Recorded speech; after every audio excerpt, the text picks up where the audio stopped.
Hello, hello friends. Welcome to yet another session of greedy approach example. Today we'll look at minimum spanning tree, and under that we'll look at Kruskal's algorithm. Now, minimum spanning tree again, when we are talking about it's a greedy approach, so it's an optimization problem. And as the name suggests, it is a minimization problem because we are talking about minimum spanning tree. Now, before starting with it, let us take a simple example to understand what is spanning tree, right? So spanning tree is basically used to find a minimum path to connect all nodes in a graph, right? A simple example is computer network routing. If you talk about real life examples, see now due to COVID pandemic, we all are working online. We all are attending lectures online, right? So for online working, what we need a proper internet connection. So we all are having Wi-Fi connection at home. Now, if you want to have a Wi-Fi connection, if a company wants to deploy a Wi-Fi connection in a particular city, let's say in Kolhapur city, there are lots of demand for Wi-Fi connection due to this online sessions and all. So the company has to deploy the access points, Wi-Fi access points to each and every houses which are demanding it, right? So now here they can imagine this whole city as a huge graph and the houses or the buildings which are asking for the Wi-Fi connectivity as the vertices, right? Now, what they will do is they'll try to plan or deploy the access points with minimum lines which can connect all the nodes, right? They try to connect all the access points with minimum lines with minimum cable, what they'll be using to connect the access points. So this is where the minimum spanning tree comes into the picture. Fine. So let us look at it in detail. Okay, now what is a spanning tree? A spanning tree of a graph is just a subgraph that contains all the vertices and is a tree. Remember, a tree never has a loop or a cycle. A graph may have many spanning trees. For instance, let us look at this complete graph of 4 vertices. This is a simple graph having 4 vertices. Now, spanning tree is what you need to visit all the vertices at least once without forming a loop, right?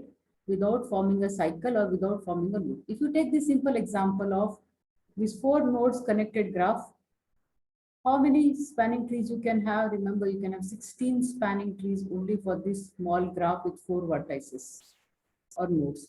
So you can just look at the different types of spanning trees for this particular graph with 4 nodes, right? The motto is what? Connect all the vertices or all the nodes without forming a cycle or without forming a loop. Fine. Now, so what you need? You need a spanning tree which will have minimum cost, which will be costing less or which will cover less distance to cover all the nodes. So that is where the minimum spanning tree comes into the picture. A given connected and undirected graph, a spanning tree of that graph is a subgraph that is a tree and connects all the vertices together. Remember, it has to visit each and every vertex at least once. A single graph only once, not twice, otherwise it will form a loop. A single graph can have many different spanning trees, as we already saw in the previous slide. The cost of the spanning tree is the sum of the weights of all the edges in the tree, right? And the minimum spanning tree is the spanning tree where the cost is minimum among all the possible spanning trees. So like spanning trees, a graph can have many minimum spanning trees also, right? It can have many minimum spanning trees. So there are 2 famous minimum spanning tree algorithms. There are many, in fact, so we'll look at only 2 of them. The very first one we'll be looking at is Kruskal's algorithm. So here we'll be talking about Kruskal's algorithm, Prim's algorithm. In today's lecture, I'll cover Kruskal's algorithm, and the tomorrow's lecture we'll talk about Prim's algorithm. Right? Now, let us look at Kruskal's algorithm. So it is used to find the minimum spanning tree of a given graph. Right? Now, to apply Kruskal's algorithm, given graph must be weighted and connected and undirected. Now look at this graph. All the nodes are connected, right? There's no isolated node here or vertex here, right? Now these are the vertices. These round things, what you can see, you can call them as nodes or you can call them as vertices. And the lines which are joining these nodes is an edge, right? The lines which are joining these nodes or joining these vertices, we call them as edges. Now, To apply Kruskal's algorithm, the graph must have weighted edges. So right, each edge has some weight. Each edge has some weight. So even you can think of these as the cities, right?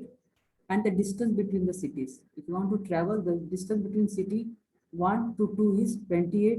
Distance between the city 2 to 3 is 60, like this, right? So this is a weighted graph. Why it is a weighted graph? Because each edge has some weight associated with it. Each edge has some weight associated with it.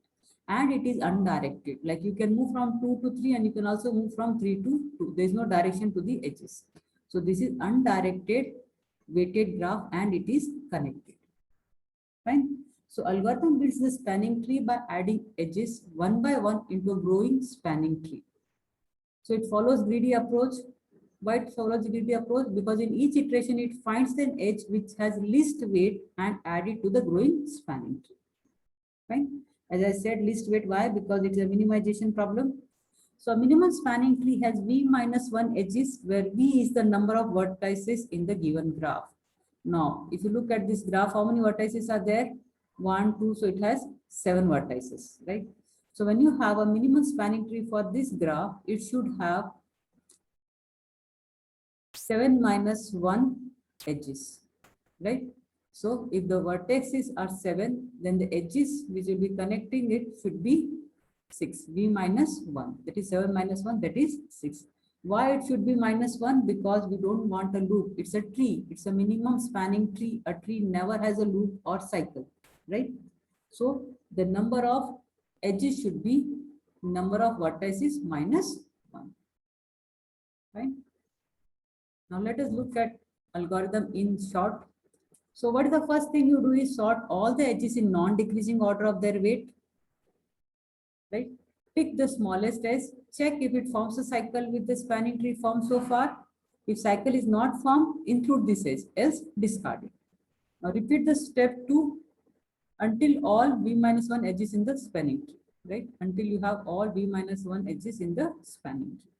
Now, the algorithm is greedy algorithm. Why? The greedy choice is to pick the smallest weight edge that does not cause a cycle in MS3 constructed so far. So here the choice is made at a local level. That is why again we call it as a greedy algorithm approach. Now, to make the concept clear, let us start with an example. Now, the first example I'll be speaking like if you have an objective MCQ type question and you want to answer it, then just follow this approach. It won't take much time. It's a shortcut. Fine. But if you have to write the answer in your answer paper, then follow the approach what I'll be giving in the second example. Okay. So this is just a shortcut to get the spanning tree in a quickest way. Now, this is the graph given and you are supposed to create a minimum spanning tree for this graph. You can see the graph is connected, right? Edges are weighted and edges are non-directed. There is no direction to the edges. Now, what is the first step? First step is just draw these vertices as it is. The one you had here without edges, just draw the vertices. Fine. Now connect these vertices using edges with minimum weight such that no cycle gets formed. Right. So let us start. So select the edge with minimum weight. Now look at the graph. Which edge has minimum weight? Now 6 to 1 is the edge. 6 to 1 is the edge with 10 weight, right? Compared to all the weight, this is minimum. So select this edge. So just mark it here. 6 to 1, just put here 10. Fine. So the edge is selected or it is added to the minimum spanning tree. Similarly, repeat the step again. Now, which is the next minimum? Next minimum, if you look at, is 4 to 3, that is 12. The next edge with the minimum weight is 4 to 3 with the weight 12. So select it, right? 4 to 3 with the weight 12. Okay. Now, select the next minimum. The next minimum you have 14, that is 7 to 2, and then you have 2 to 3, that is 16. You just keep on adding 2 to 7, 14. Then you have 2 to 6, 3, that is 16. And then the next minimum, if you look at, is 7 to 4, that is 18. Right? We already included 12, we already included 16, we already have 14. Now the next minimum is 7 to 4, that is 18. But if I include 7 to 4, it will form a cycle, right? If 7 to 4 is included, it will form a cycle and a minimum spanning tree it is, so it cannot have a cycle. or it cannot have a loop. So we'll not include the edge 7 to 4. We'll discard it. Fine. Okay. So the next minimum edge what you have is 22. 18 we did not include because it was forming loop. So our next minimum is 22. So we include 4 to 5. The edge is from 4 to 5 with the weight 22. So 4 to 5 edge with the weight 22 is included because it is not forming any loop or cycle. Fine. It is not forming any cycle.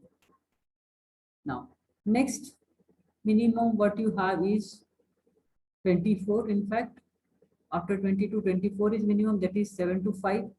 So if I have a edge 7 to 5 with the weight 24, again it will form a cycle, right?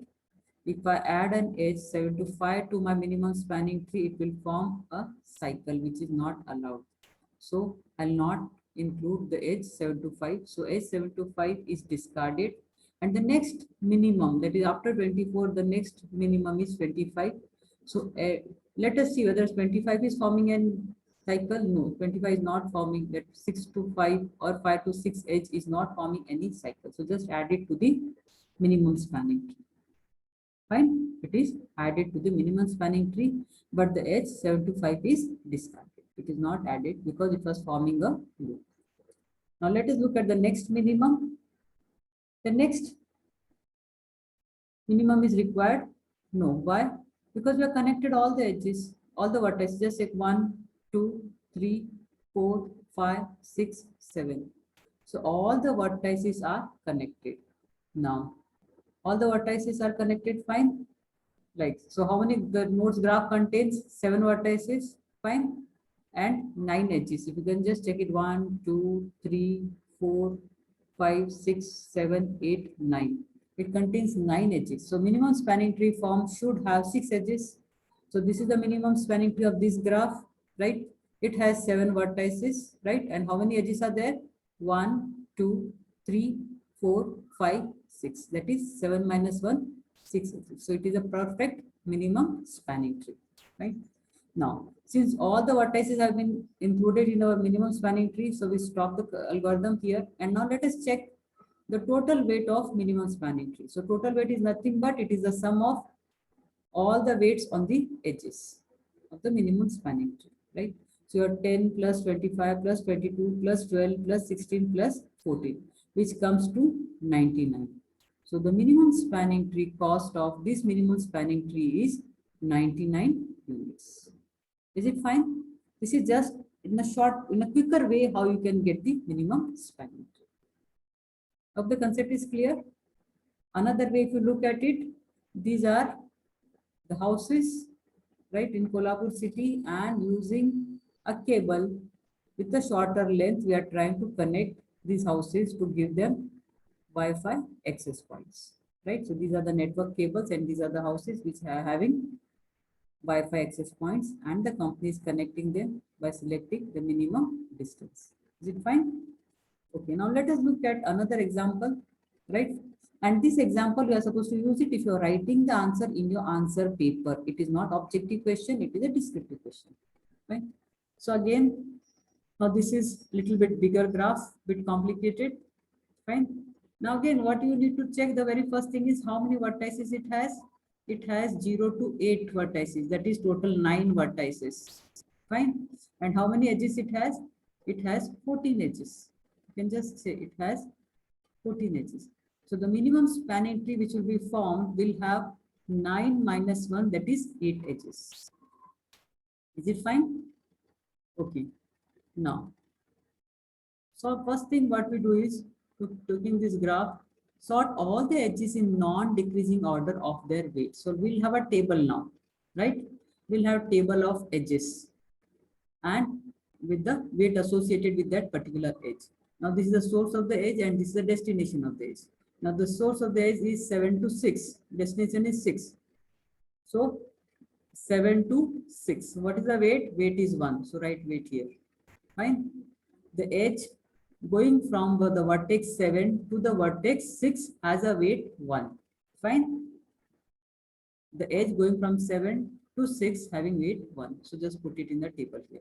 Next, you have the vertex 8 the edge moving from vertex 8 to vertex 2. Vertex 8 to vertex 2. The weight is 2. We have this in ascending order. That's why we have put it in ascending order of the weight.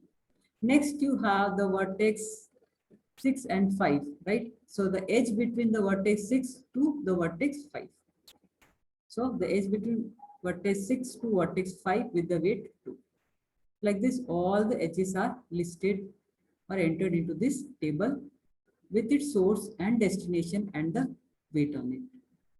Is it fine? Is the table clear? Because we'll be using this table now. Fine. Instead of this graph, we'll be using this table. Okay. Now, what is again the concept is same, our greedy approach. Pick up all the edges one by one from the sorted list of edges. Now this list is sorted as per the weight. Fine. Now what we'll pick up? We'll pick up the very first edge, that is from 7 to 6 with the weight 1, because it has minimum weight, right? So pick up the edge 7 to 6 with the weight 1. No cycle is found. This is the only first edge what we have selected. Fine. Now next select the next minimum edge, that is 8 to 2, right, with the weight 2. So 8 to 2 with the weight 2. So now we have two edges in our minimum spanning tree, 7 to 6 and 8 to 2 with the minimum weights. Again, there is no cycle formed. Fine. Now, this yellow indicates these are already included in our minimum spanning tree. And green indicates we are going to add them into our minimum spanning tree. So the next minimum is 6 to 5 with the weight 2. Let's say 6 to 5 with the weight 2. There is no cycle. These are disjoint trees, right? No cycle formed. So it will be added to the minimum spanning tree. Next, you look at the edge 0 to 1, right? With the weight 4. So 0 to 1 with the weight 4. So no cycle is formed. Fine. These are all disjoint trees. You can just add it into the minimum spanning tree. So now we have 4 edges, 1, 2, 3, 4 edges added to our minimum spanning tree, and they are not forming any cycle or loop. Okay, now these 4 are added. The next we consider is the edge from 2 to 5 with the weight 4. Okay, the edge from 2 to 5 with the weight 4. It is forming any cycle? No, it is not forming any cycle. So we add it to the minimum spanning tree. Right? Now the next minimum, this thing what we have, edge we have is 8 to 6 with the weight 6. So 8 to 6 with the weight 6 is the next minimum. Now we are not going to add this to minimum spanning tree, because if you add 8 to 6, what will happen? It will become a cycle, right? Though the weight is minimum, it will become a cycle. So we are going to discard the edge 8 to 6. It will not be added to our minimum spanning tree. So let us consider the next edge now. Okay, 6 to 8 is not included. The next edge is now 2 to 3 with the weight 7. So the edge between node 2 to node 3 with the weight 7, it is not forming any loop, so it is included into minimum spanning tree. Fine, it is not forming any loop. Next minimum what you consider is 7 to 8 with the weight 7. So 7 to 8, the edge between the nodes 7 and 8 with the weight 7, right? We are not going to consider this edge. Why? Because again this will form a loop. If I join 7 to 8, again it will form a loop, which is not allowed in case of minimum spanning tree, right? So we will not be including the edge 7 to 8 with the weight 7 into a minimum spanning tree. So this edge is simply discarded. Fine. So now we have two edges which are discarded, 8 to 6 and 7 to 8. The next edge what we are considering is 0 to 7 with the weight 8. 0 to 7 with the weight 8. Fine. It is considered. Why? Because it is not forming any loop. Okay. Now the next edge is what? 1 to 2 with the weight 8. Look at the edge 1 to 2 with the weight 8. If I select this edge 1 to 2, again it will form a cycle, right? If I select the edge 1 to 2, again it will form a cycle. So I'll not include 1 to 2 edge, it will be discarded, right? So this edge 1 to 2 is discarded. Fine. So the next, so three edges we have discarded already. The yellow color indicates the edges we have already included in our minimum spanning tree. So the next edge what we are considering is 3 to 4 with the weight 9. 3 to 4 with the weight 9. Fine. It is not forming any cycle, so it is included in our minimum spanning tree. Fine. We are adding it to our minimum spanning tree. Now if you look at it, we already covered all the nodes, all the vertices, like you say 1, 0, 1, 2, 3, 4, 5, 6, 7, 8. We have total 9 vertices, all are covered, all are connected, right? Using a minimum spanning tree. And again, the cross check is what? Number of vertices is 9 and number of edges is 8, right? So if you count 1, 2, 3, 4, 5, 6, 7, 8. Right? So 8 vertices are included in this minimum spanning tree of 9 vertices. 8 edges are included into this minimum spanning tree of 9 vertices. Fine. Now let us check its minimum spanning tree weight. How much is the weight? So what we do again, sum the weights of all the edges, right? And what you get is 4 plus 8 plus 1 plus 2 plus 4 plus 2 plus 7 plus 9, which is nothing but 37 units. Fine. So this is another way, a systematic way of designing a minimum spanning tree. And this algorithm, what we talked or discussed just now, is all using Kruskal's algorithm. Now, Kruskal's algorithm is preferred when the graph is sparse. Sparse means it has more number of null entries or zero entries, right? There are less number of edges in the graph. The edges are already sorted or can be sorted in linear time. Because if you have more number of a huge dense graph, then the number of amount of time what you spend in sorting itself is a huge time. Fine. Now, what are the applications of minimum spanning tree? It has direct application in the design of networks, as I already told you how you connect our Wi-Fi access points with the less cable. It is used in algorithms approximating the traveling salesman problem, the multi-terminal minimum cut problem, and minimum cost weighted perfect matching problem. Fine. So these are all optimization problems where we can apply them. And other practical applications are cluster analysis, handwriting recognition, image segmentation. There are a big list. I'll just put some of them. Fine. I hope the concept of minimum spanning tree is clear. If you have any doubt, you can message me, you can text me, or you can mail me. Thank you. Stay home, stay safe.